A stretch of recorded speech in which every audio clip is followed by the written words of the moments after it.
দারসুল আউয়াল লেসন 1 বা পার্ট 1 হাজা। হাজা অর্থ এই। হাজা বাবুন মানে এই একটি দরজা। হাজা মসজিদুন এটি একটি মসজিদ। হাজা বাইতুন এটি বাড়ি।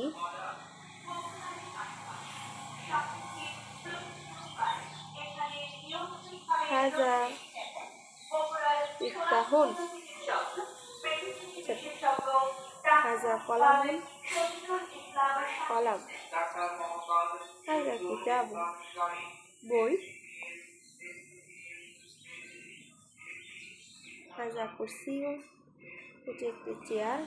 হাজা সারিরুন এটি একটি বিছানা। হাজা মাকতাবা বোন এটি একটি ডেস্ক।